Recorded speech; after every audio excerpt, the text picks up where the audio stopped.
आप सबों का स्वागत है हमारे YouTube चैनल शिक्षा वाटिका नंबर 1 में। तो इस वीडियो में मैं लेकर आया हूं हिंदी साहित्य के मुख्य तथ्य से जुड़ा हुआ कुछ प्रश्न। देखें, ये जो सेट है आपका 4 हो जाएगा। इसमें मैं 20 प्रश्न लेकर उपस्थित हूं जो एमसीक्यू टाइप्स का है। आप वीडियो के अंत तक बने रहेंगे। बहुत ही इंटरेस्टेड है ये वीडियो और कॉम्पिटिटिव एग्जामिनेशन में ये प्रश्न पूछे जाते रहे हैं। यदि आप हमारे चैनल पर नए होंगे तो हमारे चैनल को सब्सक्राइब करना नहीं भूलेंगे।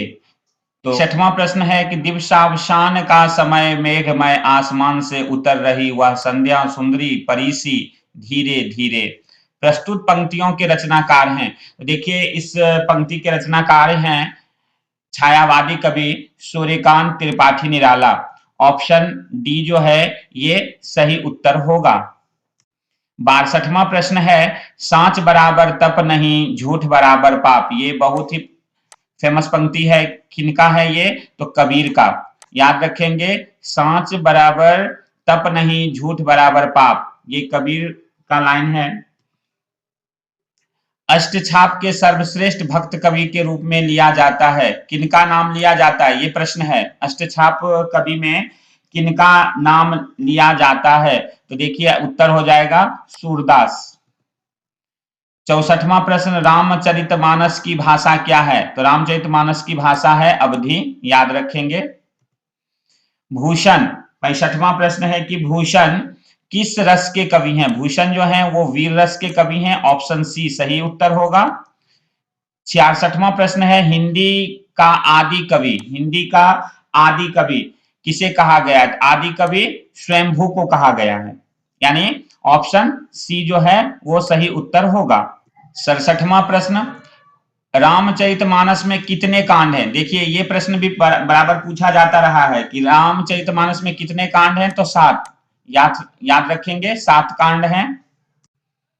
68वां प्रश्न निम्नलिखित में कौन सा एक व्यंग लेखक है? व्यंग लेखक के रूप में इसमें से कौन जाने जाते हैं? हरिशंकर परसाई। बस की यात्रा, कामचोर, ये सब इन्हीं की रचना है, व्यंग रचना। प्रेमचंद के फटे जूते, ये सब व्यंग रचना किनकी है? तो हरिशंकर परसाई की। 69वां प्रश्न देखेंगे कि आपका बंटी रचना की प्रधान समस्या को उजागर करने का विकल्प। किस समस्या को उजागर किया गया है आपका बंटी में? बहुत ही फेमस ये बुक है आपका बंटी, उपन्यास है। इसमें तलाक से जुड़ी बाल समस्या को दिखाया गया है। तो इसका सही ऑप्शन डी होगा, तलाक से जुड़ी बाल समस्या। 70वां प्रश्न देखेंगे हिंदी पत्रिका कादम्बनी के संपादक कौन है? तो इसका उत्तर हो जाएगा आपका राजेंद्र अवस्थी, कादम्बनी। आगे 71वां प्रश्न दिनकर किस रस के कवि माने जाते हैं? 71वां प्रश्न देखेंगे कि दिनकर जो है वो वीर रस के कवि माने गए हैं। 72वां प्रश्न है निराला को कैसा कवि माना जाता है? निराला को कैसा कवि माना गया है? तो क्रांतिकारी कवि। बी ऑप्शन सही होगा। 73वां प्रश्न है निम्नलिखित में कौन सा उपन्यास जैनेन्द्र रचित है? इसमें से कौन सा उपन्यास जो है जैनेन्द्र ने लिखा है ये आपको बताना है। जैनेन्द्र परख, सी ऑप्शन सही होगा। हिंदी गद्य का जन्मदाता किसको माना गया है? देखिए हिंदी गद्य के जन्मदाता किसको माना गया है? भारतेंदु हरिश्चंद्र को, बी ऑप्शन सही होगा।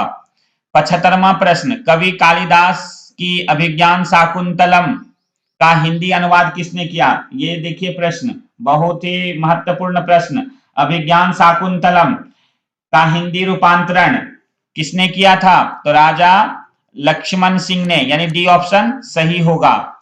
76वां प्रश्न किस काल को स्वर्ण काल कहा गया है? देखिए किस काल को स्वर्ण काल, भक्ति काल को स्वर्ण काल कहा गया है।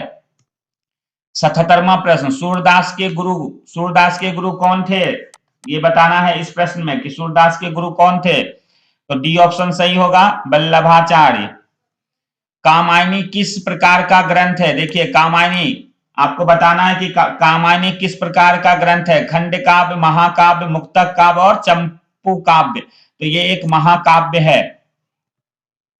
प्रश्न, गागर में सागर भरने का कार्य किस कवि ने किया है? गागर में सागर भरने का कार्य बिहारी ने किया है।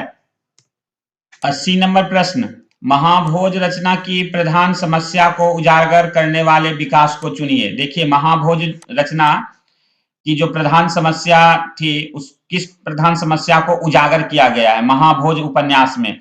तो राजनीतिक समस्या को उजागर किया गया है, ऑप्शन सी सही है। और महाभोज, आपका बंटी, ये सब रचना किनकी है? तो मनु भंडारी की। याद रखेंगे, ये प्रश्न पूछा जाता है, ये किनकी रचना है? मनु भंडारी की रचना है।